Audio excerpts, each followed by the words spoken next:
It's time for the Wrestling Observer Extra. I said one more time for old time's sake. With Dave Meltzer, right here on The Law. Live audio wrestling. And let's go. We're now smoking with the best. Welcome back. Just started the second hour of The Law. And you hear Mr. Big Voice there. Means we head to San Jose to chat with Dave Meltzer, the editor of the Wrestling Observer newsletter. Hello, Dave. Hey, how are you? Good. Bit of a calmer weekend this weekend for you, huh? Yeah, compared to the last two. Yeah, exactly. For us here as well. But, however, the Survivor Series fallout is in full effect. In particular, Goldberg setting himself up for the Royal Rumble and the potential of Brock Lesnar being there. We talked about this off the top of the show today, but if you're booking this, do you foresee Lesnar finding his way into the Rumble, and then do these two head to Mania? I think it's the only way. I think it's the only thing that makes sense is for them to cost each other the Royal Rumble and head to Mania. And from there, it just depends on what, how Bill's doing and what Bill's ready to commit to. And, I wouldn't want to kill him off too quick either. He's pretty hot right now. Do you involve the title in this program, Dave, or is it just enough to have the two of them on their own? I don't think you need the championship for this program. No. And it's probably better for the championship not to be in this program. Really, it gives. It just doesn't. I don't see that. Because I see Roman Reigns and Kevin Owens battling for the championship. Now, Dan Lavransky was very concerned about this. Who will Shane McMahon be wrestling at WrestleMania? Oh, jeez. Don't even bring it up. Actually, I know, it's like now he's like got no opponent. No, maybe Braun Strowman, right? I rematched with the Undertaker's out there as well, right? Go. Oh, jeez. This is actually, I think this has benefited all of professional wrestling and all professional wrestling fans that we will probably not have to watch Shane this year because Goldberg hit off so well. Yes, thankfully. Yes, thanks for not booing him, everybody. Oh, what's that, Dave? What's that noise? You think we get Shane in the ring? I don't know. It's like. Maybe Shane and Triple H. Who knows? Oh, yeah, that's a very valid point, actually. What about Taker, Dave? Are we going to see him before Mania this year? He sure hinted at it. A lot of people were talking about him and AJ. I know that he's still undergoing rehab for his hip, so he's not ready to go now. Will he be ready at the end of January? The end of January. The whole thing with that end of January is they got that big Alamo Dome to fill up, so.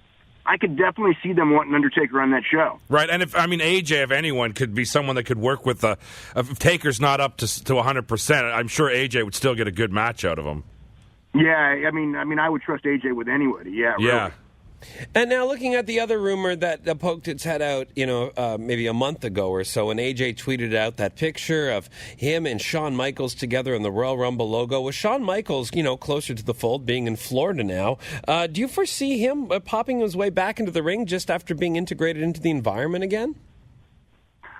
He's been real adamant to everyone that he doesn't want to wrestle again. As far as being on the show in some form, I think that there's a good chance of that. Because I would, if it's me, and again, it's San Antonio, he grew up there, yeah. I would try to figure out a way for him to be on the show. But he's been, and obviously wrestlers always change their mind. But even a couple of months ago, I know people who talked to him, and it was like, he does not want to ever wrestle again.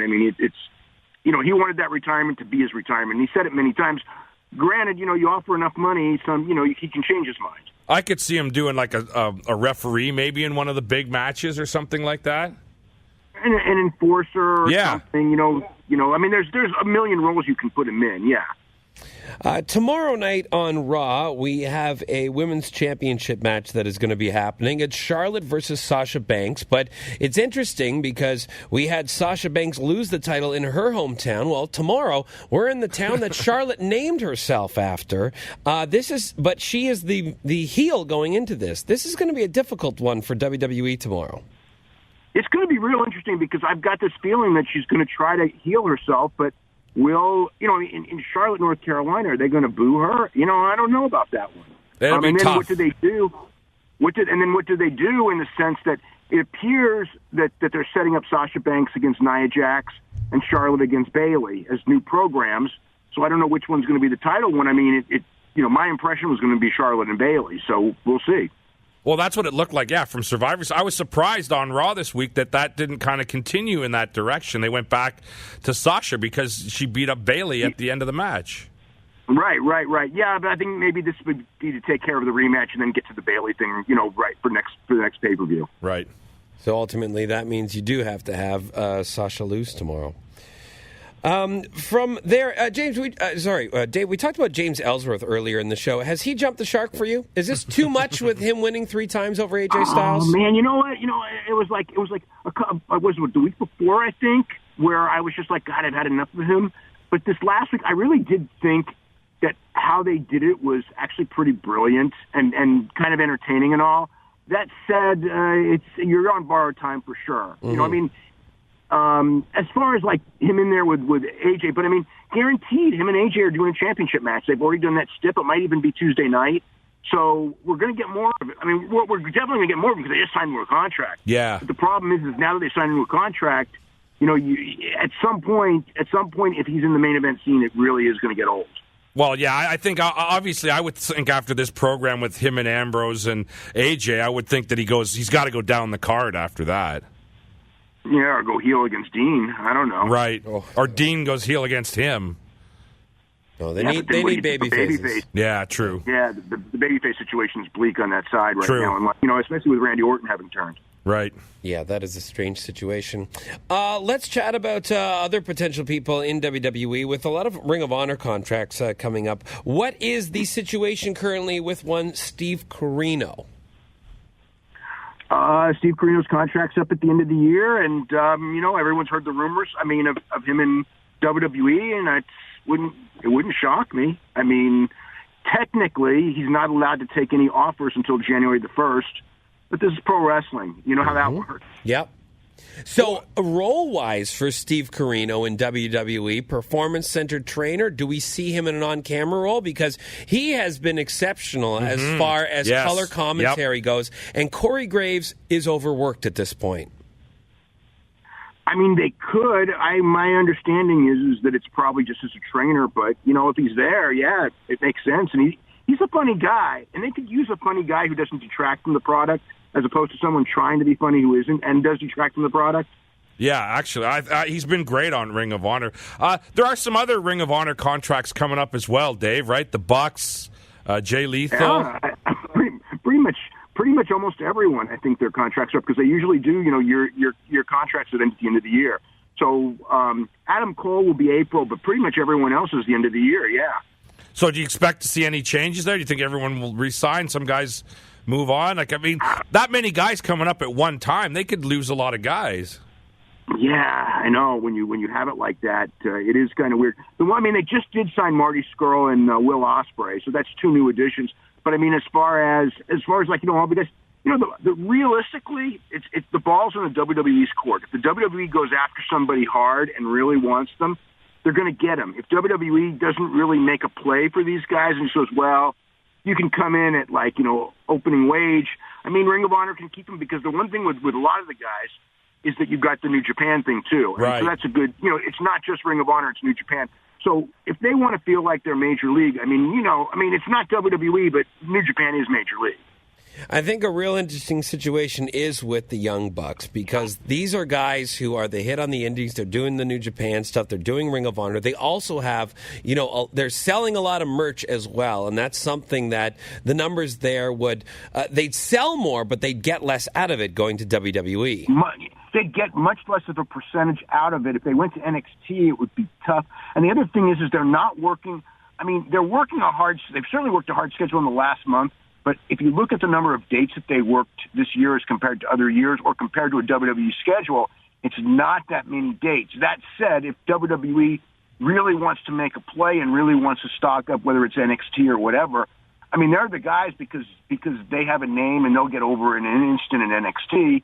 So, yes, it's going to be very interesting what kind of because I got to think WWE will make an offer for them. It just makes sense. It's just a question of how hard because I don't see them going cheaply like other people because they're actually, they've got a good contract and they're making a lot of merch money. So it's going to be interesting. Their situation is very interesting. Yeah, for sure. One quick TNA question, Dave. Are you looking forward to 2 hours of just the Hardys at the Hardy compound? Man, that's a stretch, isn't it? It seems like it. I mean, those segments, when they're small, they're really the highlight of the show. But for the whole show to be like that, that might be too much of a stretch. Yeah, it's a challenge. It's like a great mini movie all of a sudden being a full-length feature, and I don't know that. Well, we'll see. I mean, it is only what is it, December 15th and everything. Yep. So I mean, they've done some good 20-minute segments, but 2 hours. That's going to be interesting. Yeah.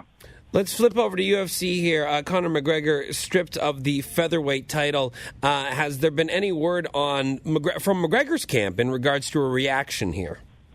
I haven't heard anything. I've been gone all day, but yeah, it was weird because the way it all went down, it's just that whole interim thing. You know, obviously it's to save the Toronto show, but I think the people really see through. This was like a lot of the time when they do interim titles, I understand what they're doing, and I mean I understand why they're doing this one too. But this one, at the end of the day, it's like this is one where you really are diluting the value of a championship by going like, well, we need something, so we're going to create this interim title. It's like, you know, Aldo's a champion. He's not injured. If he's going to fight, you don't need an interim title. I mean, yeah, it's a cool number one contenders fight, but calling it an interim championship for this thing, Why can't they just call it a number one contender fight? What's the problem with that? I think that they've got this idea that it's a pay-per-view and they need a championship match on the pay-per-view. But by creating fake championships, you're becoming like boxing, and that's not a good thing. Because the last thing you want, and they're getting there, is where you have like people not caring at all about championships. And you know, like again, when UFC had 5 championships years ago, I mean, every title match was a big deal. Mm-hmm. And now with 9 championships, and they're legit championships, but the titles are not that big of a deal. I mean, we've seen championship matches that nobody cares about. We're going to have one this coming Saturday. You know, that fits that perfectly. So it's like to create more and dilute it more. This is not the time to be doing that, in my mind. Quickly, about 206 as well. Do you think Kelvin Gastelum will be fighting on this card, or do you think the Commission in Ontario will uphold what New York's already done with him?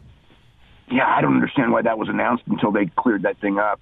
I don't know how Ontario is going to work, but I know they didn't clear Rashad. Mm-hmm. And so, you know, I'm looking at this. I mean, this is a different situation. Rashad was a medical issue, and obviously, if I'm a commission, I can really see if there's another commission that didn't clear a guy, and then you clear him, and then something happens, you look really bad. Now, with Kelvin Gastelum, it's a suspension for not getting on the scale, and he is up a weight class, so he will. I mean, I don't see any way that he won't make this weight. I shouldn't say that, but I think he will. But yeah, I don't know. I don't know what they'll. I don't know what they'll do. But I wouldn't. I don't know why you announce the fight and just go pending commission approval, because now you're putting the commission in a weird situation, and you can make yourself look bad if the commission just goes, hey, he's under suspension. Why do you even advertise it, type of thing? Yeah, pretty ridiculous. We got to wrap up for this week, Dave, but I just wanted to compliment you on the story on Edmund Francis. Thank you. I had fun doing that one. It's such a great piece, and really interesting, all that history with the Battle Royals and how that eventually leads to the Royal Rumble, just through the connections and everything. I thought you did a great job on that. Yeah, thanks. I didn't even know that until I was investigating that, and I looked at that Battle Royal, and I go, wow, that's the same exact thing that they used to do here. And then I realized that what they did was the one that was what Roy Shire copied. And in fact, I have a program from that very first Cow Palace Battle Royal in November '67, and you know, King Curtis IOK and Lord Blues, a lot of the Hawaii guys were there, so I think that they may have been there, like, you know, arranging the whole match, right? Or that's how deep the idea was, you know, taken from them to San Francisco to, of course, Patterson being on both of those shows and then creating the Royal Rumble off of that. Yeah, very good, very great piece, Dave. I really enjoyed that. Dave, we got to wrap up for this week. What is in the Observer? Hall of Fame issue this week. Ooh, finally. Yes. So this will be a big one, and you know, whatever else happens. I mean, obviously, we'll talk about the Toronto UFC show and how that thing went down, and what's going to happen with Rumble Johnson and Cormier, and whatever happens Monday and Tuesday with all these championship matches in WWE. Fantastic. Look forward to that, and look forward to talking to you next week at this very same time. Okay, have a great week. You too. Dave Meltzer, WrestlingObserver.com is, of course, where you can find his fine work. Get the Observer Hall of Fame issue. That's always a fun one. So go ahead and check into that at WrestlingObserver.com.